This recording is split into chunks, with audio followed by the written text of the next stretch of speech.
Hello aspirants, I welcome you all on the YouTube channel of Analyst IAS. So today we'll be discussing about the World Elephant Day. World elephant day basically 12 अगस्त को हर साल celebrate किया जाता है. ये क्यों किया जाता है, इसकी क्या इंपॉर्टेंस है. मोरोवर इसमें जो एक चीज़ हमारे लिए ज़्यादा इंपॉर्टेंट है दैट इज़ कि इंडिया में एलिफेंट की पॉपुलेशन फ़िलहाल कितनी है. इसके अलावा ऐसे कौन कौन से इनिशिएटिव्स हैं या एकम्पलिशमेंट्स हैं इंडिया की जो एलिफेंट की कंजर्वेशन अब तक की जर्नी रही है. Then will be discussing our today's prelims and the mains practice questions. Let's start. Recently जब वर्ल्ड एलिफेंट डे का ओकेजन आया था, इसमें जो यूनियन मिनिस्टर हैं environment, forest and climate change and labour and employment के, इन्होंने बहुत सारे इनिशिएटिव्स ऐसे हाईलाइट किए थे जो इंडिया की अब तक के एलिफेंट कंजर्वेशन जर्नी में हुए हैं या क्या क्या हमने एकम्पलिश किया है. सो वर्ल्ड एलिफेंट डे 12 अगस्त को हर साल ये सेलिब्रेट किया जाता है. ये एक सिग्निफिकेंट इवेंट है जो कि अवेयरनेस बढ़ाता है जो चैलेंजेस एलिफेंट्स फेस कर रहे हैं और मोरोवर उनके प्रोटेक्शन और कंजर्वेशन को भी एडवोकेट करता है. ये जो ऑब्जर्वेंस है ये एक वाइटल प्लेटफॉर्म की तरह बेसिकली है और ये इश्यूज़ को हाईलाइट करता है, जैसे हैबिटेट लॉस है या उनकी एवरी पोचिंग के लिए उनको किया जाता है, ह्यूमन एलिफेंट कॉन्फ्लिक्ट्स हैं, मोरोवर अर्जेंट नीड जो है इम्प्रूव कंजर्वेशन एफर्ट्स की, इन सारी चीज़ों पे.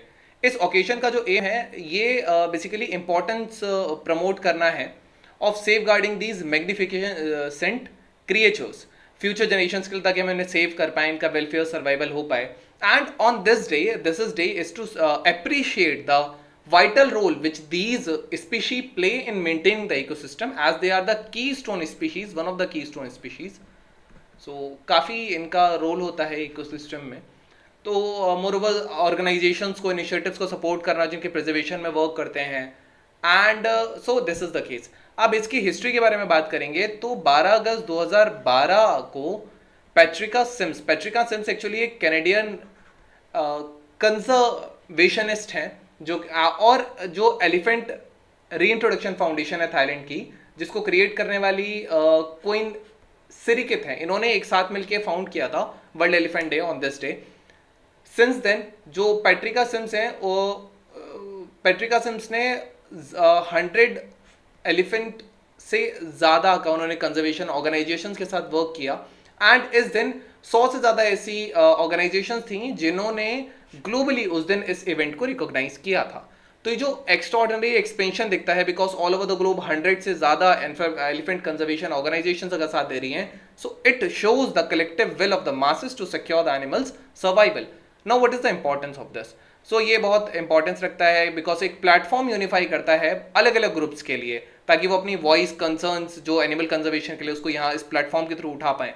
मोरोवर ये जो इवेंट है ये कोलैबोरेशन एनकरेज करता है ऑर्गेनाइजेशंस के बीच, इंडिविजुअल्स के बीच, एंड ग्लोबल चैलेंजेस को एड्रेस करता है which are threatening the elephant populations. अगर थीम की बात करेंगे तो जो इस साल का जो थीम है ये safeguarding elephant habitats for a sustainable tomorrow, इसके चारों ओर राउंड करता है, रिवॉल्व करता है.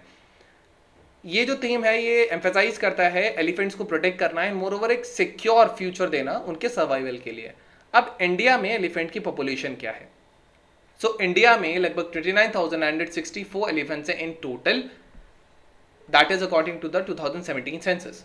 सो गवर्नमेंट स्टैटिस्टिक्स के हिसाब से इंडिया में जो एशियाटिक एलिफेंट है इसकी मोर देन 60% जो पॉपुलेशन है वाइल्ड रीजन में जो रहती है वो इंडिया के पास है. 31 एलिफेंट रिजर्व्स हैं हमारे पास एंड 14 स्टेट्स में जो एक्सपेंडेड हैं एंड 76,508 स्क्वायर किलोमीटर्स का एरिया रिजर्व्स के अंडर है. पॉपुलेशन कर्नाटका में जो पॉपुलेशन है दैट इज 63,999 एलिफेंट्स. एंड ये में भी थोड़ा सा डेटा चेंज हो सकता है but you should remember Karnataka में सबसे ज़्यादा जो हैं वो एलिफेंट्स हैं. सो जहाँ पे 2017 के बाद से 350 जंबोज इंक्रीज हुए थे तो वहाँ कंजर्वेशन एफर्ट्स थोड़े ज़्यादा अच्छे से चल रहे हैं. महाराष्ट्र की बात करेंगे तो यहाँ सबसे लोएस्ट एलिफेंट पॉपुलेशन है जहाँ केवल 22 एलिफेंट्स हैं. वो भी 2022 में रिपोर्ट किए गए थे जब एक छत्तीसगढ़ के बॉर्डर से लगभग 25 किलोमीटर दूर जो एक झुंड है वो कन्हारगांव टोला हैमलेट में पहुंचा था जो कि महाराष्ट्र में है 22 एलिफेंट्स को लेकर. फॉरेस्ट डिपार्टमेंट जो महाराष्ट्र, छत्तीसगढ़, उड़ीसा के हैं उनको ऑब्जर्व कर रहे हैं काफ़ी सालों से. उन्होंने उड़ीसा 2013 में लेफ्ट किया था, देन वो वहाँ से छत्तीसगढ़ के डिस्ट्रिक्ट्स में गए and later on they went to the by October they went to the Maharashtra. So 30 लोगों की जो टीम है फॉरेस्ट डिपार्टमेंट से वो उनको मॉनिटर कर रही है. Now what are the initiatives. First of all addressing the elephant human conflict. 40 से ज़्यादा elephant corridors, 88 wildlife crossings बनाए गए हैं to reduce the conflicts. Buffer zone create गए प्रोटेक्टेड अराउंड के एरिया, प्रोटेक्टेड एरियाज के अराउंड जो है बफर जोन्स क्रिएट किए गए हैं of more than 17,000 square kilometres. Now what is the project elephant?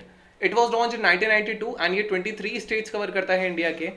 And due to this it improve the status of wild elephants as well, जिनकी population 25,000 से लगभग 30,000 हो गई 2021 तक. अब कम्युनिटी पार्टिसिपेशन एम्पावरमेंट की बात करेंगे तो जो गज यात्रा प्रोग्राम है या गज शिल्पी इनिशिएटिव्स है, तो ये अवेयरनेस बढ़ाता है एलिफेंट कंजर्वेशन को लेकर के. मोर ओवर जो गज गौरव अवार्ड्स हैं ये इंडिविजुअल्स और ऑर्गेनाइजेशंस को दिए जाते हैं एलिफेंट कंजर्वेशन और मैनेजमेंट वाले फील्ड में. Now we have a prelims practice question. Which elephant reserve is located in Idukki and Pathanamthitta, Wayanad, Shivalik, Mayurjharna or the Periyar? So you can type the answer in the comment section. They'll let you know if it's correct or not. Then we have a mains practice question. So why is elephant considered as a keystone species of an ecosystem? Why it is crucial to conserve them? And what are the government initiatives to conserve them? So this was all about today's video and session. I hope you understood it. Thank you. Have a nice day and stay tuned with Analyst IAS for your better preparation.